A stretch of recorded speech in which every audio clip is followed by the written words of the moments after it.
livestock friends, and welcome to this edition of Before the Bid. This is a podcast dedicated to the livestock sales industry where we go behind the scenes of the operation and speak straight to the sellers. We discuss topics about the important aspects of their operation, location, the people behind the prep work, and talk about some of the animals that will be offered to you, the prospective buyers. Hopefully, you've got your sale catalog close by. You might have to go look through that pile on your desk. But if not, then you're probably like me and driving down the road or busy with chores around the farm. And that's okay too. Wherever you are and whatever you're doing, I hope you enjoy this segment of Before the Bid. I'm your host, Andy Howell.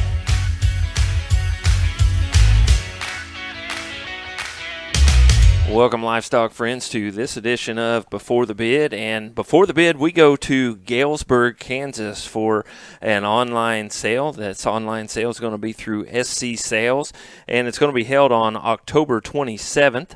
It is called the SEK Springborn Steer and Heifer Sale, and I'm talking to two gentlemen on this edition here, and one of them does embryo work out at SEK, and the other one, he's kind of the goat guy out at SEK, and so we're going to talk to those guys on this edition, and they are, as I said, having a sale here on October 27th, and so we're going to visit with these guys a little bit about SEK, a little about a couple of the operations that come together for this sale, and then we're also going to talk these cattle that are in this sale.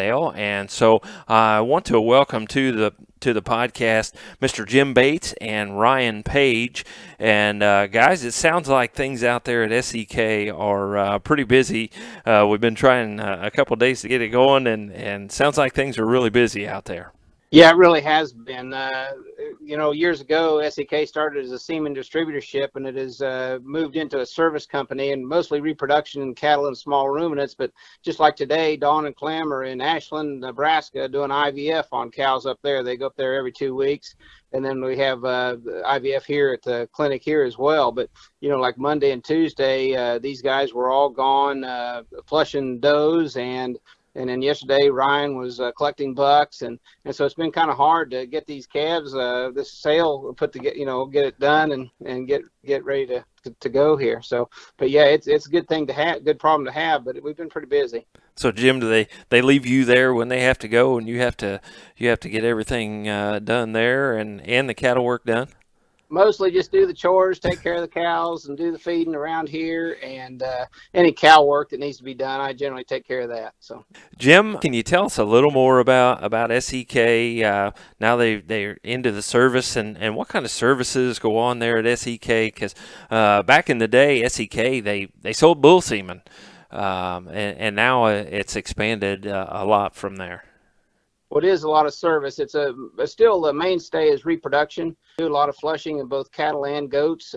Do some BSEs and bulls as well. But a lot of vet services since Clem came on board. Do a lot of just working calves and pregnant cows and that sort of thing. I mean, there's always something like that going on. There's also the testing part of it, which you test for BVD and Neospora and Yonis. But also the bioprint pregnancy. That's a very simple way of pregnancy testing anything, whether it be sheep, goats, or cattle. Draw blood and send it in, and they can tell you within a couple of days whether they're pregnant or not. So that's grown tremendously in the last few years. Mm-hmm. Jim, how long have you been at SEK? I started in 2006. I'm in too deep to let go. I can understand that.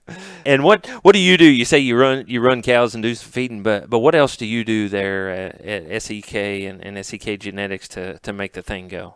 Well, I started out with the embryo transfer on the cattle. That's when I came on, and do a lot of the transfers and do a lot of AIs, do some flushing. We had just 2 conventional flushes there yesterday that we did. That, it's kind of like a seasonal in my mind. And so once it cools off here, we expect to get a little busier with that again. But the IVF thing has really gone strong here in the last couple of weeks, and I think it'll pick up as well. We talked a minute ago that you're kind of staying with the conventional and the IVF is growing. What kind of percentages are you guys seeing? Percentages maybe IVF versus the conventional. Well, I can honestly say that Clem's rates on his pregnancy rates have been as good or better than mine on conventional. I feel like I'm, right around that 50% mark, but he's had a couple deals that were 60%, and this is on IVF eggs. So I think that, the technology has come a long ways, and it's a lot better than it used to be. And so I think in some ways it's got a bad name, but I think it's improving all the time. And they go through Bovatech, and that deal just seems to be working out very well. Are you seeing a lot more IVFs these days than you are conventional flushes? Well, here recently, yes. Like last winter, I don't really know how it would compare. It might have been half and half or something like that. But the IVF is definitely growing. It's definitely, taking hold. And, right now we've got a lot of Wagyu cows, and Dawn bought some Wagyu cows, and we have several customer cows that they've done one session, and they're going to do another session here in a couple of weeks with the IVF. And so, like I say, it's coming. It's kind of like someone said, it's kind of like computers. It's not going to go away, It's really gained in popularity there, or I think that, maybe shied some people away originally was the ability to freeze those IVF embryos. And you start talking about hold rates and conception rates on IVF, in my opinion, the company we're working with has got about as good a reputation as anybody on freezing those IVF embryos. And, you talk to people around the industry that maybe got burnt doing it or just fresh only, they get nervous on putting those frozen ones in. But Dr. Neely's had a real good success putting in those frozens that we get from Bovatech. And I think really has a good reputation if you're going to go the frozen route, using not only us, but a Bovatech lab. And I think that to us, that's where we've seen a real difference and improvement in the IVF world is the ability to freeze those embryos and have success with them. Sounds like you guys are really doing some good work out there with that as well. And yeah, Ryan Page, he steps in, so also have him on the call here. And Ryan, veterinarian, and tell us a little about what you do there at SEK. Well, I came on board originally when we began doing quite a bit of small ruminant work, sheep and goats, and it really started with a basic laparoscopic artificial insemination and embryo transfer. Do a lot of semen collection anymore, it seems like, and things have grown there on the small ruminant side. But with that said, there's a lot of day-to-day stuff on the cow side. We always got cows in here getting flushed or IVF and something set up and on shot. So I, fill in the gaps where they need me there. But I came on board 5 years ago and kind of tried to tackle the small ruminant sector and try to get it going, and it's been good. That small ruminant sector of flushing and those sort of things seems like the last 6, 8, 10 years is just kind of went crazy. Yeah, it's definitely boomed, and I think that people are latching hold. Things are improving like any industry. Technology is improving. People are getting more comfortable using the technology, becoming more available. So it's definitely growing. Ryan, before you stepped in, I hear you do some judging as well. Is that right? Yeah. So every once in a while, I'm out and about judging some shows. Not as much as I'd like to do, but we get tied up during certain times of the year. It gets tough to get away, but occasionally I'll be out and about judging a show, and I enjoy doing it. Enjoy getting out when I get the time. Ryan, my understanding is you put the pictures and the videos together here for this sale. Yeah, I did, and I can take blame for any of those blemishes you see or anything. But I can tell you this, right, wrong, or indifferent, when we picture cattle here, it's fitting it in, to be honest with you, amongst other things on the day-to-day. And so I can tell you what you see is what you get in those pictures, and I mean that as a compliment to the cattle, because by no means am I a professional photographer. So if anybody's out there looking over those, I can tell you that's not professional photography taking place there. So I'm okay with admitting that, and I also think that's a benefit to someone looking online, that's something they can trust. Yeah, they are, and this is not a slam against your abilities at all, but yeah, they are. What you see is what you get, and we'll get into those here after a bit. But did you do some of those between a goat flush and the next one coming in? Yeah, I mean, it was. So you seriously did. we would talk about, man, this is a good day to picture. The cloud cover's right, and we'd like to get it out here this morning, and 3 days later we finally get a calf up and go. And it's not out of laziness. It's just, it's not we take the cattle deal very seriously, but when it comes to the clipping and picturing, we do have to fit it in kind of some of the other things that help pay the bills. Right.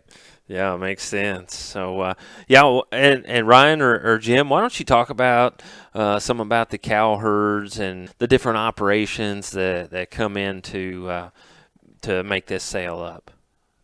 Well, everybody knows Don Coover, and he's had club cows for a long time, club calves, and had quite a few really, really good donors over the years. And some of these go back to some of those donors, quite a few of them do actually. And he still has a few of those that are basically descendants of those old original cows. But, we've tried to AI them and keep them up with some of the more popular club calf genetics. And so he's still got some really good donors out here. And there's a few young up and coming donors that are starting to hit a lick here and there. You get a good calf and you think, well, you need to find out how to mate her and that sort of thing. It just all takes time, but it's that's the part that I thoroughly enjoy. I like the mating, and I like kind of picking out, what's going to work and what's not, and sometimes you get it right, and that's really thrilling, So, but yeah, he's got quite a few of those left, and then he's got a lot of just commercial calves too. Bought quite a few heifers here this fall just to feed up, and like I say, he had some Wagyu cows, and so we're going to use these as recips as they get old enough to do that with. But these calves that are in the sale are basically out of some of his that he's had for years. I mean, I could tell you cows going back 4 or 5 generations on a couple of them, that are basically club calf bred or animals that he's bought and had here for quite a while. So myself, I've got some registered Angus cows. I did in the past have had some clubbies as our kids grew up and graduated, moved away. We kind of got away from that and focused more on the Angus. And so most of what we have right now are just the Angus. But I still like this Z01001 cow. She just kind of fascinated me, and I liked her a lot. And some of these calves, some of the matings that we've had out of her, it's just kind of fun to play with and see what's working and what's not. And so I'll probably keep my hand in that just a little bit, but through some of these heifers and so on. But that's kind of what I've got. Clem, they've got some Angus as well. They've got some registered Angus. They've also used Simmental in their herd. Him and his dad they've got a very impressive commercial cow herd, and he's using a lot of them now. He's using them for recips, and some of these calves are calves that he's raised in his own cows, using his own cows as recips. But he's got a really nice facility, really nice operation up there, and so I'm sure you'll be hearing more from him down the road. So. How do you guys balance all of this? where you're at SEK and you're running like those guys are running 12 hours a day, and then you come home and take care of cows. Well, I can't speak for those guys, and they're honestly more busy than I am as far as running with the small ruminant deal. But and then Clem doing the IVF up there in Nebraska. But it's just like you just kind of hit a few licks where you can, and there's sometimes you have to put things off, and it's always kind of, I guess you feel a little bit torn when you've got something going on at home, but you can't deal with it for a while. But then you get to it when you can, and then that's just the way it goes. That's one thing about cows. It's like most of the time, unless something's sick or something, you can kind of put them off for a day or two and get along with it. So right, take care of job one, right? Yeah. And great to hear. Yeah. So are you guys ready? You guys ready to go down and talk through some of these calves? Yeah, I think so. Okay. Well, why don't you guys just start out there with the lot one and talk about this one, and we'll just kind of lead on down through there. Well, lot one is the MAB, the Man Among Boys calf out of the Z01. He is an IVF calf. He just kind of thrilled me the first time I saw him because he's a black baldy, and I just like black baldies.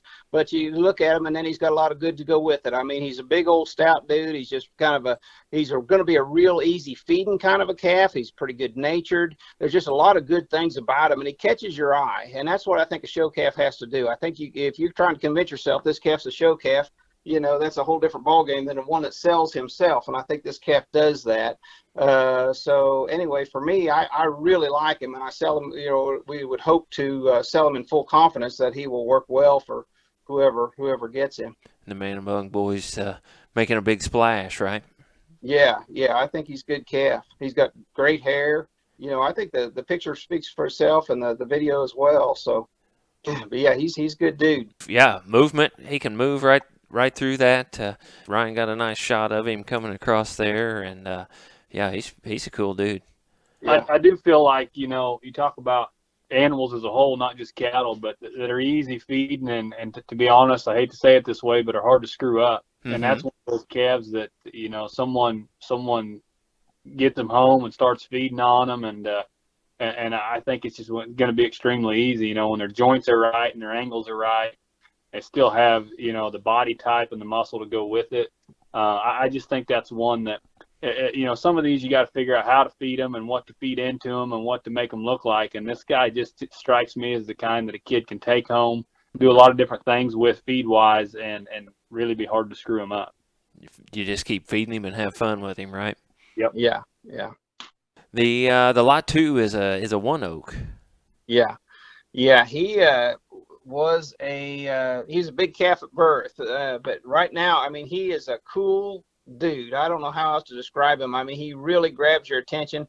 Very stout made, great hair. Of all the calves in the sale, he's probably got the nicest nature. He's just he's just a pup. I mean, you can walk up and comb him, and at one point in the pictures, I did that very thing, walked there and he just stood there and let me comb him up, and didn't have a halter on him or anything. And anyway, he's going to be real easy in that regard. I think he really grabs your attention, and he might have the most potential of anything in there as far as, big time shows down the road, like next fall or winter. I think he'll be very, very competitive. He's really stout made, free moving, big boned. He really just, you see him, you really appreciate him. He's just a really cool looking calf. Yeah, and he walks across there in that video like, yeah, I'm pretty cool, but I don't really get too excited about too much. I can tell you as the guy that pictured those and videoed them, there's seems to me in every sale, and I'm more used to doing small ruminant pictures, but one that the picture doesn't do him justice, and I can confidently tell you this is the one that, as I got done and sorted through pictures, I wish there was one that really did that calf justice. And I think the picture's nice and the video's nice, but I truly believe this guy's better in person. And he's the one that when someone has come in and looked through him in person, it's, what's that one? And I was loading some livestock for a guy the other day on a Sunday, and I didn't even show him the calves. And he looks across the pen, and so those were the exact words. What's that thing? And he's the one that stands out for sure. When you come see him in person, he's unique, and he's certainly got a lot of cool pieces. Again, another one young person take home and love on him and keep feeding him, and they'll be just fine with him. Your lot 3, he's a Red Angus sired steer. Right. He's a little different bred than most of your clubbies that you see, but we really like him. And if you watch the video on that calf, he's pretty cool too. It's very similar in size to the lot number 2 calf, similar age and everything. I suspect he'll grow about the same as the lot number 2. Just maybe next fall, next winter, he's going to be pretty strong. But so he's a little bit smaller, but man, he is really, really cool. But he's by Dawn had an old Red Angus cow that was a donor for a long time, and we just called her Sue. And there's a picture over there with the embryos, but that's the same one. And then we bred her, or she was an ET calf by Detour. That was the sire of this calf. And then the cow was a cow that came from Everett Faulkner. Dawn bought her in Denver. From Everett, and anyway, so this is the natural calf that she raised this year, and really, he's another one that really gets your attention. And when you watch that video, I think you'll really like him. Yeah, I really do. He is red and stands out, and yeah, he's really cool. You say his mother is the donor? His mother is a donor. That's right. His mother is a main cow that Dawn bought from Everett Faulkner, and we've flushed her several times. Now, we haven't flushed her, I guess, for a few months here. She's pregnant right now, but we'll flush her, I'm sure, once she has a calf again. So, yeah. The lot 4 steer, the one oak. The lot 4 steer to me just kind of reminds me of a big old awkward teenage boy. You think one of these days he's going to grow up and he's going to be pretty big and stout, and he is. He is a big stout calf, but there's just something there that just you'd like to smooth him up just a little bit. But he is definitely gets your attention. He's got great hair. I'm talking like 3-4 inches of hair on that thing. He's a pretty good feeding calf. got all the makings. You just kind of want to see him grow up. And as a fat steer, I just think he's going to be pretty cool. What's the cow like on him? The cow is SBG 21, so that'd be a Smiling Bob cow out of the old G21 cow that was a donor for Dawn, and SBG 21 was a donor as well. But G21 was a full flush out of a mire, and she was a big cow, but she was very, very stout made. Mm-hmm. And so the SBG 21 was a very pretty cow, a little more moderate than her mother. And then this calf to come up, when you consider that the sire and the dam are both solid black, and to come up looking full shorthorn, it's you wonder how things work and how genetics match up. But he definitely gets your attention, and boy, he's got a lot of good to him. Yeah, you would think with the mother being and the grandmother being a larger, really nice cow, he's going to get out of that awkward stage. Yeah, I think he will. So go to the lot 5. We got a crossbred steer here. The lot 5 again is another one that goes back to some of Dawn's. He's not more or less the popular clubby breeding, but yet he goes back to several of Dawn's donors. On the top side, his sire is a son of Elvira, which is a big Charolais cow that Dawn has used for donor for quite a few years, and had several calves, high sellers out of her that went on to be good steers. And then on his mother's side goes back to 615. It would be a daughter of 615. Of course, 615 was the mother of Irish whiskey. And so you combine all that together, and this calf is just another one that just kind of, when he's out there, just good old honest calf. He's a good growthy thing. I think he'll make a good county fair kind of a steer. We talked about maybe, he might work in a slick shear deal. We're not really in this part of the world. We don't do a lot of slick shearing, but he strikes me as one that, and I think Ryan too, as one that will that work in that regard, just because he's pretty stout made, and he's another one that I think when he gets to be a fat steer, I think he's going to be a pretty good looking dude. The lot 6 Total Solution. He's a calf that's out of an Irish whiskey cow, and we've started breeding all the heifers that way. And this calf, he's just full of red meat. He just really is going to be a high cutability kind of a calf. But anyway, so we just thought, well, we'll see. I mean, he's kind of a good. We want to have something in there for everybody. And I mean, he's not the top of the line, but he's not a bad calf either. But just a good, solid, good calf. We got a County O for lot 7. Yeah, the County O heifer. Now, there's several of these that are out of the Z01 cow, and we flushed her to County O and on the mark, and we put those eggs in over at Graff Ranch, and they raised them over there. And so she's one of those. And then the 4 bulls at the end are all be sibs or half sibs to her. On the heifers, I want to make note that we would like down the road, if a person buys these heifers and they want to flush them, we would like to work a partnership on one flush, and where we pay expenses and split eggs, if that's desirable to the new owner. But she's one that's that away, because we know, like on her, that the genetics are there, and we flushed enough cows to. There's some of these cows that come through and they look like $1 million, and then some of them, as long as those genetics are there, it's going to express itself at some point, and so we feel confident that these old heifers will, could hit a lick down the road. And so we want to offer that if the new owner wants to flush them, that they can do that. And we would be happy to help with that. The County O heifer herself is a big old heifer. She's going to make a good cow. Again, she's by County O, which I like that bull a lot. And that cow, I like the cow a lot. So there's no reason why I don't think that she wouldn't work as a donor down the road. Mm-hmm. Yeah, she's also got that baldy face to her. Yeah. I know Jim's mentioned a little about the cow a minute ago, but for those that are looking through and paying attention to the matings there, that same cow's got several calves in this cell, and she had a few that we sold on the SC last spring. And I guess the unique part to me, I was telling Jim the other day, is they have bred that cow clubby. They've bred her to several different semi-bulls, and she works. And so I guess for me, if I was out after looking for heifers or looking for females to build around, I think there's a lot of value in a cow line that works on everything. Very few cows work clubby and work semi and work purebred. And this is a cow that's worked no matter what they've done on. Yeah, you got to appreciate those versatile cows. Mm-hmm. Right. Yeah, and probably do the same with this heifer, and maybe go either way. Yeah. I think that's probably true, whichever way you want to go there. Right. So Now, is she a high semi? they're going to be registered as half bloods. Okay. So that's where they're going to be. They're actually going to be measure 5/8 if you want to get technical, but I mean they'll be registered as half bloods. Okay. Okay. Yeah. Lot 8, we got an Angus heifer. Yeah, I'm going to talk lot 8 and 9 together. Those are flush sisters. Those are both IVF calves of Clem's. Really nice. The really happy with the lot 8 heifer.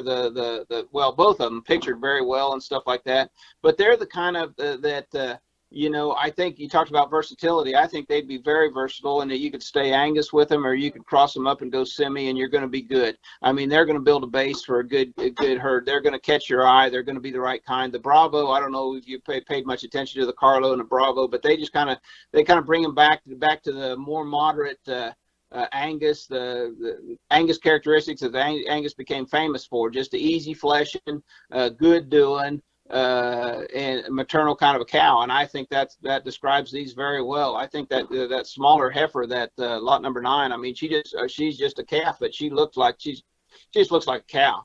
And she just, to me, really grabs your attention when you start thinking of what you could do with her, because you could cross her up with a, semi, a main, or just stay Angus, and you're going to be good any which way. So. Mm-hmm.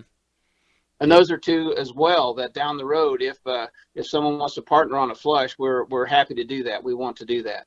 Mm-hmm. So one of those, I think, in Clem's comments, he said he kind of hated to part with her, and I can understand why. Yeah, I can understand exactly why. Yeah, two high quality ones, and really fancy and durable. High quality females there, lot 8 and 9. Lot 10, we go to heifer here. We got another Angus heifer.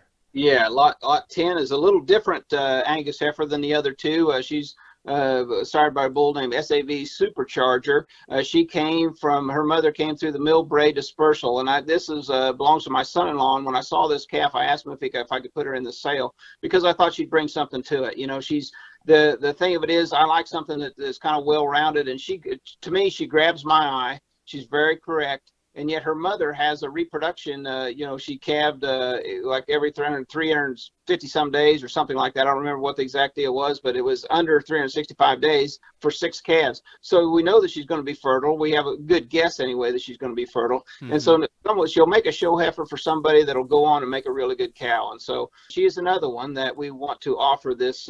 If someone wants to flush her down the road, we'd like to partner on that deal. She's nice. Look at the bone that she's got working. Yeah. The lot 12, we've got some bulls in here. Yeah, lot 11 is the first one, I believe. It's a one-eyed jack bull. That's a bull that Clem raised, and again, it's out of the Z01 cow. It's by one-eyed jack.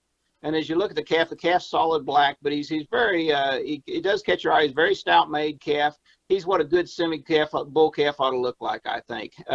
So I don't know which way he'll go. I mean, he could go to a commercial guy, or he could go to a semi-breeder, but I think he could do a good job for somebody. Absolutely agree.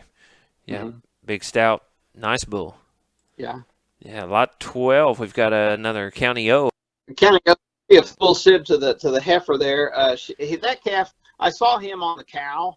And man, I really fell in love with him. And so when we weaned him, I brought him home and weaned him. And one of the comments I made, that I wished I'd started him sooner, and that's certainly true of him. I wish I had just spent more time and got him a little fleshier and so on. But in the video's a little fuzzy on that deal. But you can see, I mean, he just glides. He really does, and I really like him. I think there's a future for him in terms of being a female sire. I don't know how far, we'll go with that, but I mean, I think there's some real potential there. So we did keep a third semen interest on that particular bull, mm-hmm. Just kind of watch and see what happens. Yeah, another good one. Yeah. We got on the mark there for the lot 13.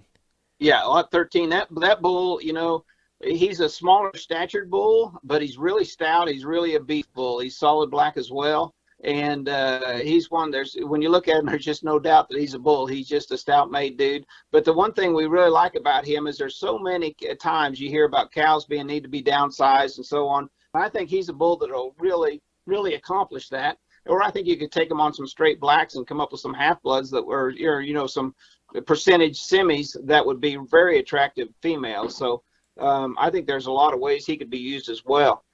And he appears like some of those steers that he just kind of calm and cool going across there.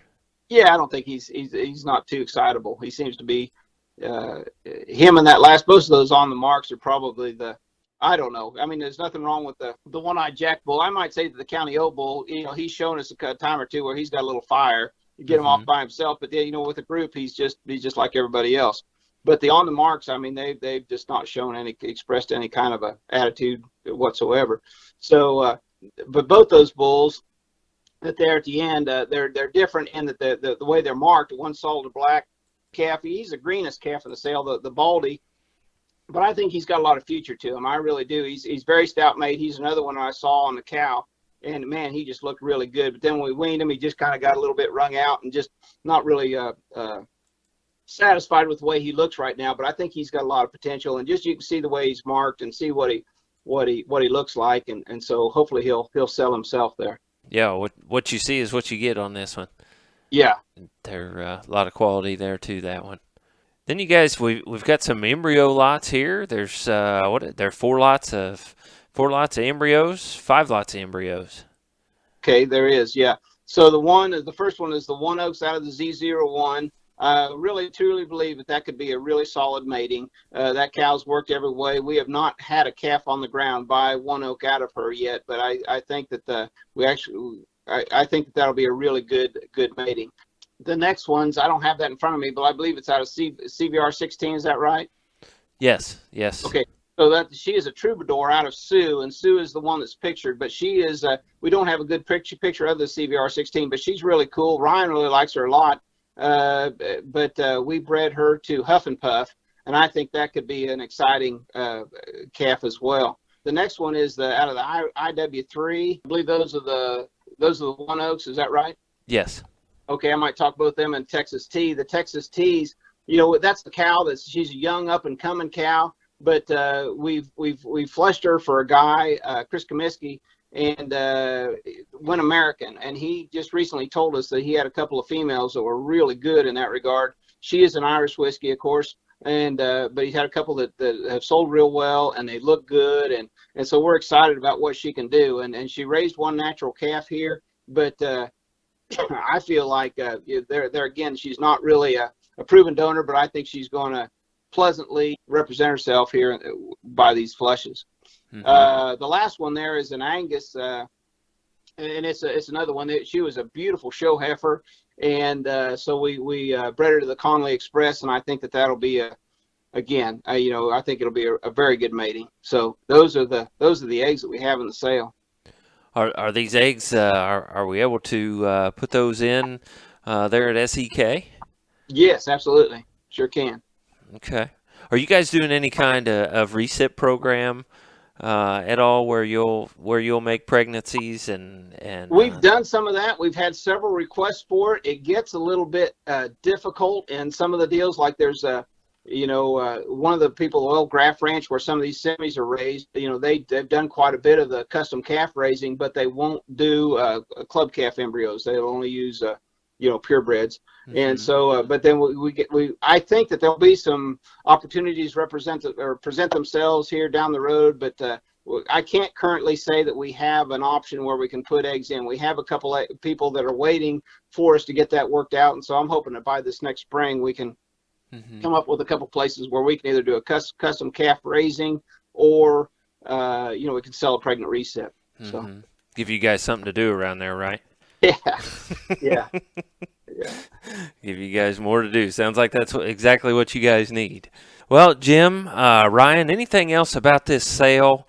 About pickup? Can they come see these cattle?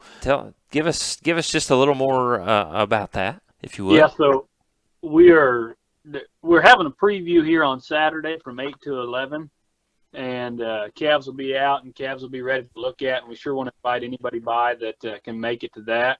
Obviously, if someone's rolling through and can't make that work, we'll have some other options. They can stop in and look at them. We don't want to scare anyone away from that, but we do have that preview for Saturday morning, and sure want to invite everybody to that. Think that some of the famous cinnamon rolls that Jim's wife makes will be there, and so if nothing else, come get you a cinnamon roll. But they can preview them there. We'll have them split, where the steers or the club calves are in one pen ready to look at, and kind of, by type there, so easy for people to swing in and look at. And that's Saturday the 24th of October. And again, the sale on SC Sale is October 27th. So I want to invite everybody to go see those. And the sale is currently posted. No matter when you're listening to this, before the 27th.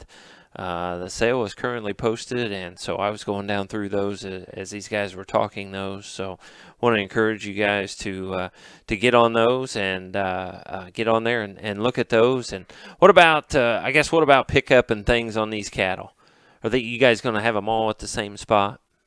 Yeah, they'll all be at the same spot, but we'll work with anybody as far as, we've done some delivering and stuff like that. We'll do it where it's convenient, where we can. Obviously, there's, natural limitations of, time and space, but, we'll help in every way we can. If we can find a ride, we will. If we can bring it ourselves, we will. Or if you can get it yourself, just whatever works for you. Meet you someplace, just whatever works.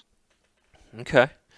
Well, guys, I appreciate your time. I guess one more thing before we go. Is there anything else that we can really look for that you guys can talk about? Anything else that we can really look for through SEK and SEK Genetics?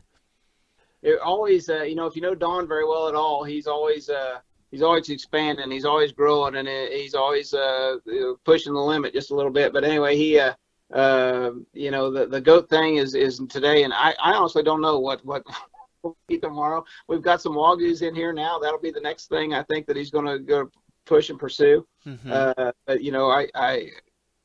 I don't know. Do you? Well, I think that a lot of this stuff in the grand scheme of things, there's bigger, larger companies out there, but we kind of take the philosophy here that you build it and build it right, and they will come, and it's kept us busy doing it that way. And so, as far as what to look for in the future, obviously conventional embryo work we've done and been established for a while, but man, every day the IVF business grows, the small ruminant sector continues to grow, and so nothing that we haven't already had, up to this point, I don't believe, but there's I think that we kind of take the approach that we're going to just continue to do business and do it right. When people come here, they know they're going to get an honest business transaction. They're going to get someone that cares for their animals while they're here, and it's going to get done right. So we just take that philosophy of doing it and doing it right, and people continue to come, and we've been busy. So that's just, I guess, something we're going to stick to. Right. People appreciate honest business and honest guys to do business with, and appreciate that. And you guys, what a good lineup of cattle here, 19 lots here for the SEK Genetics Springborn Steer and Heifer sale on SC Online Sales on October 27th. So again, I want to invite you guys to do that. There's phone numbers there that you can get a hold of these guys if you can catch them on their run. So, Ryan, appreciate you stepping in here and taking a little time out of your day. And Jim said he had to pull you off of doing some stuff there to get you in. But, man, I sure appreciate you guys coming on and telling us about the operation and telling us about these cattle. Well, thank you, and we appreciate it. Yeah, thank you very much. This is the first time we've done this, but I hope maybe we stumble through and maybe it'll be all right. So. Right. No, I think you guys will be great, and so I appreciate it and look forward to working with you guys here in the future. And again, just want to wish you good luck on this sale here on October 27th. All right. Thank you. All right. Well, and we want to thank you guys for listening to another edition of Before the Bid podcast. Thank you for tuning in to this edition of Before the Bid. For more information and to learn more about upcoming podcasts and sales, visit us at beforethebid.podbean.com or Facebook, Twitter, YouTube, and Instagram pages. For information on being a guest on Before the Bid, please email us at beforethebid@gmail.com or one of our social media pages. Remember, that's beforethebid@gmail.com. Happy sales to you, and we will talk to you next time on Before the Bid.